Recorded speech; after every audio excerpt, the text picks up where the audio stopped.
হাসিনাকে কারা দেশের বাইরে যাওয়ার সুযোগ করে দিচ্ছে সেটা কিন্তু আমরা জানতে চাই। 5 মাসের মাথায় সেই জবাব না পেলে আমাদের মধ্যে কিন্তু সংশয় তৈরি হতে পারত। যারা লুণ্ঠন করেছে 28 লক্ষ কোটি টাকা পাচার করেছে সেই সব পাচারকারীদের তালিকা আমরা জানতে চাই। কিন্তু আপনাদের কোন কোন উপদেষ্টার মধ্যে দেখা যায় নির্বাচনের কথা বললেই চোখ ভুরু কপাল সব কুঁচকে যায়, কিন্তু জোর করে যদি কোনো কিছু করতে চান সেটাও কিন্তু ফ্যাসিবাদের লক্ষণ বলে চিহ্নিত হতে পারত। নিরপেক্ষ নির্বাচনের জন্য অতি দ্রুত ব্যবস্থা করেন, মানুষ যাকে ইচ্ছা তাকে ভোট দেবে।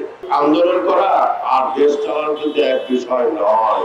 বঙ্গুত্বের বিনিময়ে অর্জিত বর্তমান সরকার, এই সরকারের শুরু থেকে এই পর্যন্ত বাংলাদেশ জাতীয়তাবাদী দলের ভারপ্রাপ্ত চেয়ারম্যান জনাব তারেক রহমান সাহেবের নির্দেশনায় সারা বাংলাদেশের মানুষ আজকে এই সরকারের পাশে রয়েছে। যেই সরকার আমাদের রক্ত শ্রম ঘাম অর্থ রক্তের বিনিময়ে পরিচালিত প্রতিষ্ঠিত, সেই সরকারের কাছে আমাদের দাবি এখনো পর্যন্ত জানাতে হয়, এটাই সবচেয়ে বড় দুঃখজনক বিষয়। বিএনপির ভারপ্রাপ্ত চেয়ারম্যান জনাব তারেক রহমানের বিরুদ্ধে যে সমস্ত মামলা হয়েছে সেই মামলাগুলো ছিল রাজনৈতিক ষড়যন্ত্রমূলক মামলা। এই মামলাগুলো ছিল আওয়ামী লীগ জোর করে ক্ষমতায় টিকে থাকার জন্য ভারপ্রাপ্ত চেয়ারম্যানের রাজনৈতিক জীবনকে ধ্বংস করার মামলা। এই মামলাগুলো ছিল বাংলাদেশের জাতীয়তাবাদী রাজনীতিকে নিশ্চিহ্ন করার লক্ষ্যে দায়েরকৃত মামলা। সেই মামলাগুলো এখন পর্যন্ত কিন্তু প্রত্যাহার করা হয় নাই।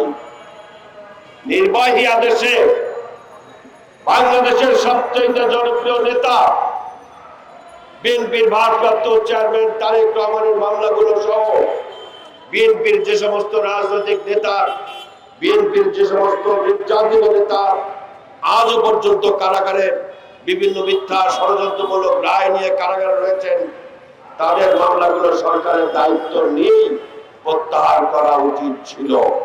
কারণ বাংলাদেশের জাতীয়তাবাদী রাজনীতির পক্ষ করতে গিয়ে আজকে ভারপ্রাপ্ত তারেক রহমানের বিরুদ্ধে এই মামলাগুলো হয়েছে। মনে প্রশ্ন জেগেছে যে আসলেই কি ওনাদের সদিচ্ছা রয়েছে কিনা বাংলাদেশের গণতন্ত্র পুনঃপ্রতিষ্ঠা করার। আমাদের মনে শঙ্কা তৈরি হয়েছে বাংলাদেশের জাতীয়তাবাদী আদর্শের রাজনীতির বিরুদ্ধে কোন ষড়যন্ত্র সরকারের মধ্য থেকে করা হচ্ছে কিনা। কারণ বাংলাদেশের প্রতিটা প্রশাসনের রন্ধে রন্ধে আওয়ামী দোসররা এখন পর্যন্ত বিভিন্ন রকমের ষড়যন্ত্র করে যাচ্ছে। ডক্টর মোহাম্মদ ইউনূস সাহেব, আপনি আমাদের কাছে হৃদয়ের স্পন্দন, বাংলাদেশের জাতীয় মর্যাদার প্রতীক আপনি। আপনাকে কেউ যাতে বিতর্কিত করতে না পারে, আপনার সম্মান যাতে কেউ হানি করতে না পারে, সেই বিষয়ে কিন্তু আপনাকে অত্যন্ত সতর্কতার সঙ্গে পা ফেলতে হবে। 1972 থেকে 75 সাল পর্যন্ত খুনি শেখ মুজিবুর রহমানের নেতৃত্বে যে সরকার প্রতিষ্ঠিত ছিল, সেই সরকারের সময় মানুষ কিন্তু না খেয়ে কুকুর এবং মানুষ কিন্তু একসাথে 74 দুর্ভিক্ষের সময় কিন্তু ডাস্টবিনে খাবার ভাগাভাগি করে খেয়েছে। মানুষের অর্থনৈতিক কোন সামর্থ্য ছিল তাদের নিজেদের মিনিমাম সম্মান মর্যাদা বোধ দিয়ে বেঁচে থাকার মতো। সে 1975 সালের 7ই নভেম্বর সিপাহী জনতার ঐতিহাসিক বিপ্লবের মধ্য দিয়ে শহীদ রাষ্ট্রপতি জিয়াউর রহমান সাহেব ক্ষমতা আসার 3 মাসের মধ্যে বাংলাদেশের চেহারা বদল করে দিয়েছিলেন।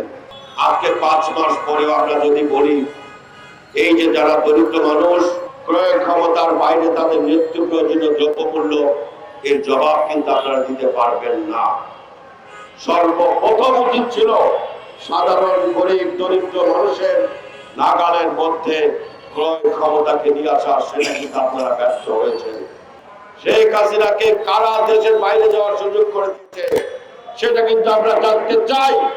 5 মাসের মাথায় সেই জবাব না পেলে আমাদের মধ্যে কিন্তু সংশয় তৈরি হতে পারত। যারা লুণ্ঠন করেছে 28 লক্ষ কোটি টাকা পাচার করেছে সেই সব পাচারকারীদের তালিকা আমরা জানতে চাই।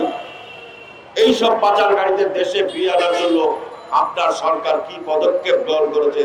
একটি গ্রহণযোগ্য নির্বাচিত প্রতিনিধি ছাড়া একটি রাষ্ট্র বেশি দিন সুষ্ঠুভাবে চলতে পারে না, এটা সকল মানুষই জানে। কিন্তু আপনাদের কোন কোন উপদেষ্টার মধ্যে দেখা যায় নির্বাচনের কথা বললে চোখ, ভুরু, কপাল সব কুঁচকে যায়। কারণ কি, আপনাদের কি অন্য কোনো উদ্দেশ্য রয়েছে? যদি আপনাদের ক্ষমতায় থাকার ইচ্ছা জাগে তাহলে জনগণের মাঝে যান, জনগণের মাঝে কাজ করেন, রাজনৈতিক দল করেন, ভালো কথা। কিন্তু জোর করে যদি কোনো কিছু করতে চান সেটাও কিন্তু ফ্যাসিবাদের লক্ষণ বলে চিহ্নিত হতে বাধ্য। বাংলাদেশের মানুষের স্পষ্ট কথা, গত 17-18 বছরে দেশের মানুষ ভোট দিতে পারেনি। 35-40 বছরের যুবক সে আজ পর্যন্ত কোনোদিন স্বাধীনভাবে ভোট দিতে পারেনি। তাদের ভোটের অধিকার প্রতিষ্ঠা করতে হবে। ভারপ্রাপ্ত চেয়ারম্যান জনাব তারেক রহমান সাহেব সারা বাংলাদেশে আন্দোলন পরিচালনা করতে গিয়ে বলেছেন তার হাতকে শক্তিশালী করুন মানুষের ভোটের অধিকার ফিরিয়ে দেওয়ার জন্য। কিন্তু বলেন নাই বিএনপি ক্ষমতায় যাওয়ার জন্য ভোটের অধিকার প্রতিষ্ঠা করবেন। তিনি বলেছেন যে আপনার যাকে ইচ্ছা তাকে ভোট দেবেন, কিন্তু ভোটের অধিকার প্রতিষ্ঠা করার জন্য বিএনপির হাতকে শক্তিশালী করতে হবে।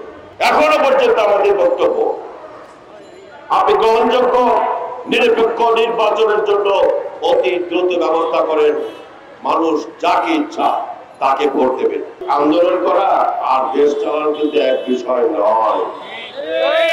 দেশ চালানোর জন্য অভিজ্ঞতা লাগে, দেশ চালানোর জন্য জনগণের সমর্থন লাগে। এই দেশের মানুষের ভোটের অধিকার প্রতিষ্ঠা করার জন্য যথাযথ পরিবেশ করুন। যে সংস্কারের কথা বলছেন, এই সংস্কার বলতে বলতে কিন্তু অনেকটা দ্রুত হয়ে যাচ্ছে। কি কি সংস্কার করবেন সেটা জনগণের উপরে ছেড়ে দিন। বাংলাদেশ জাতীয়তাবাদী দল এবং তার ভারপ্রাপ্ত চেয়ারম্যান জনাব তারেক রহমান গত 3 বছর পূর্বে 31 দফা সংস্কারের রূপরেখা জাতির উদ্দেশ্যে পেশ করেছেন। যদি জনগণ 31 দফার বাইরে কোনো কিছু চায় সেটা জনগণ বলবে। সেই 31 দফার সংস্কারের অঙ্গীকার বাংলাদেশের মানুষের কাছে বাংলাদেশ জাতীয়তাবাদী দল সমস্ত রাজনৈতিক দলের সঙ্গে আলোচনা করে জাতির সামনে পেশ করেছেন। ওই 31 দফার বাইরে যদি কোনো সংস্কার প্রস্তাব থাকে আপনারা প্রস্তাব করতে পারেন, কিন্তু সেটা জনতার প্রতিনিধি নির্বাচিত হয়ে সেটা বাস্তবায়ন করবেন। বিএনপির ভাইস চেয়ারম্যান জনাব আব্দুল সামাদ পিন্টু, সাবেক স্বরাষ্ট্রমন্ত্রী লুৎফুজ্জামান বাবর, নারায়ণগঞ্জের কিংবদন্তি সাবেক ছাত্রনেতা জনাব জাকির খান সহ সকল রাজবন্দীর অবিলম্বে নির্বাহী আদেশে মুক্তি এবং তাদের বিরুদ্ধে দায়ের করা সকল ষড়যন্ত্রমূলক মামলা প্রত্যাহারের জোর দাবি জানিয়ে বাংলাদেশ গণতান্ত্রিক পরিষদকে ধন্যবাদ মোবারকবাদ জানিয়ে আমার বক্তব্য শেষ করছি। আসসালামু আলাইকুম।